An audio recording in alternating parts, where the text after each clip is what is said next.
A sociologia, como o nome já diz, é a ciência que estuda as formas de organização e de funcionamento das sociedades, as instituições sociais, as divisões que existem em cada sociedade, a relação que existe entre os grupos que formam uma sociedade, as forças que pressionam por mudanças sociais. Enfim, a sociologia procura examinar de que forma, as maneiras pelas quais o sistema social, as estruturas sociais influenciam o comportamento dos indivíduos. Percebam, no entanto, que pensar sobre a sociedade não é exclusivo dos sociólogos. Na verdade, todos nós, de alguma forma, pensamos sobre a sociedade nas quais vivemos e também sobre outras sociedades. Pensar a realidade social é algo relativamente comum entre as pessoas. No entanto, o que os sociólogos pretendem, antes de qualquer coisa, é produzir um conhecimento mais aprofundado, um conhecimento científico, um conhecimento que vai além do senso comum, ou seja, daquele conhecimento produzido de forma mais simplificada pelos não especialistas. Então, uma primeira questão a ser destacada é que a sociologia pretende produzir, busca, na verdade, produzir um conhecimento mais aprofundado do que o conhecimento empírico, o chamado senso comum que todos nós produzimos.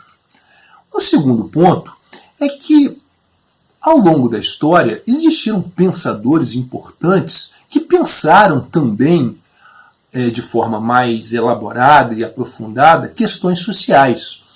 Por exemplo, muitos filósofos ao longo da história, desde a Grécia Antiga pelo menos, produziram obras, refletiram e produziram obras sobre a sociedade. No entanto, faltavam a esses pensadores, por mais elaborada e sofisticada que fossem as suas reflexões, faltava a eles o entendimento de que a sociedade possui uma lógica própria de funcionamento. Esses pensadores anteriores ao surgimento da sociologia consideravam, no final das contas, que a vida social decorre simplesmente da ação individual das pessoas. Por fim, é importante que se destaque também que a sociologia é uma forma de pensamento que não deve se confundir com uma idealização sobre as sociedades. O sociólogo não procura dizer como a sociedade deve ser, né? Ele não idealiza sociedades futuras, ele procura entender e analisar as sociedades como elas realmente são, certo? Portanto, nesse sentido, pensar sociologicamente, percebam que o título da nossa aula é o pensamento sociológico. Pensar sociologicamente significa, em primeiro lugar, reconhecer que as sociedades possuem uma lógica de funcionamento, né? Segundo lugar, pensar sociologicamente significa reconhecer que a ação dos indivíduos é condicionada pelo meio social em que eles vivem, né? Ainda que os indivíduos tenham liberdade de ação, mas essa liberdade não é completa, já que ela está de alguma forma condicionada pelo meio social em que as pessoas vivem. E, por fim, pensar sociologicamente significa questionar, né, aspectos da vida social que muitas vezes não são pensados ou sequer são identificados. Por exemplo, a questão da desigualdade social é um tema que muitas vezes pode parecer natural. A desigualdade social existe porque isso se estabeleceu naturalmente? Não. A desigualdade social deve ser entendida como uma decorrência das formas de organização social. Portanto, ela não é natural, ela é socialmente estabelecida. Então, questionar, pensar, problematizar questões como essa é um papel da sociologia.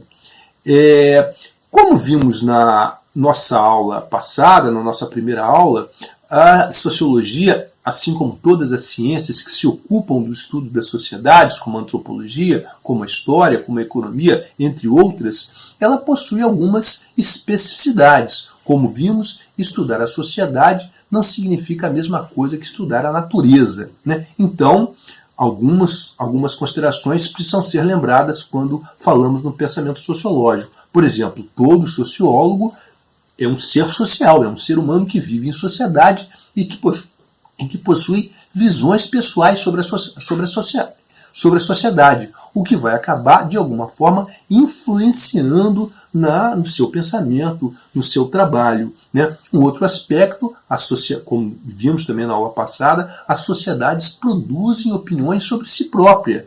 Né? O que não ocorre com os fenômenos da natureza. Né? Os cientistas naturais, o biólogo, o físico, o químico, estudam realidades que não se pensam, que não produzem interpretações sobre si.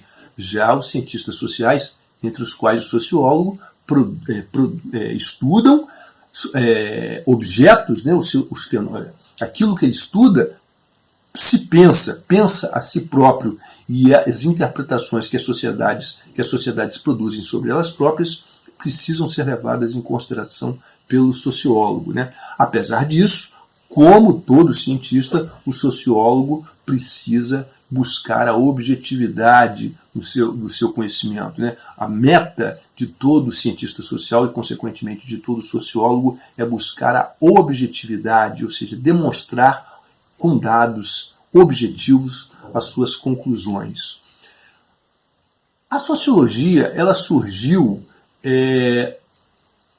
na passagem do século XVIII para o século XIX. Ela tem, portanto, 200 anos aproximadamente, um pouco mais, um pouco menos. Devemos entender que a sociologia, como ciência, ela é um produto coletivo. Né? Ela não surgiu a partir do pensamento de um único, das reflexões de um único pensador. Ele é fruto de uma reflexão coletiva. Agora, é importante perceber que os pensadores que deram origem à sociologia, né, que criaram a sociologia, fizeram isso em função de uma realidade histórica vivida naquele momento. Né? Então, há alguns fatores que contribuíram para o surgimento da sociologia. Um deles foi a difusão do pensamento racional, do pensamento científico, decorrente daquela corrente de pensamento que nós chamamos de iluminismo, que marcou muito profundamente o pensamento das sociedades ocidentais no século XVIII, então, do qual faz parte, inclusive, o crescimento da influência das ciências de uma forma geral, das ciências naturais, né, como forma de se conhecer o mundo. Então, esse ambiente valorizador da ciência está na raiz do surgimento da sociologia. Mas não foi apenas isso. Né? Na passagem do século XVIII para o século XIX, o mundo, especialmente o mundo ocidental, a Europa, a América do Norte, e a partir dali a influência em outras regiões, foi marcada por acontecimentos muito fortes, muito impactantes, como, por exemplo, a Revolução Francesa, que estabeleceu novos padrões para se pensar a relação entre governos e governados, né, a relação entre Estado e sociedade, com a valorização da participação política das pessoas, o entendimento de que os governantes o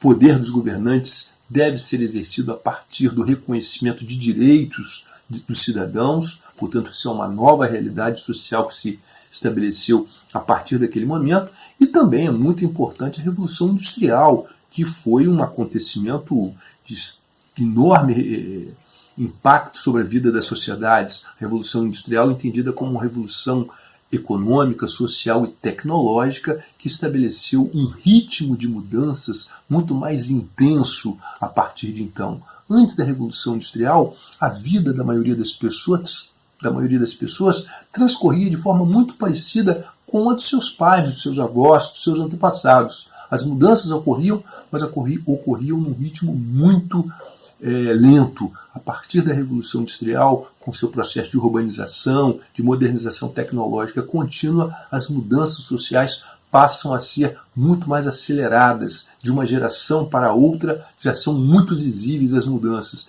E é em função desse mundo, dessa sociedade que muda em velocidade cada vez maior, que surge a necessidade de uma ciência capaz de explicar, ou pelo menos tentar explicar essas mudanças. A sociologia, portanto, é uma resposta intelectual a essas mudanças intensas e aceleradas que ocorrem a partir, principalmente a partir da passagem do século XVIII para o século XIX, ou seja, a partir do ano, usando como referência o início dos anos 1800, quando a Europa e outras regiões do planeta se inserem num contexto de mudanças políticas, sociais, tecnológicas, econômicas muito acentuado. É a partir dessa realidade de mudanças aceleradas, repito, que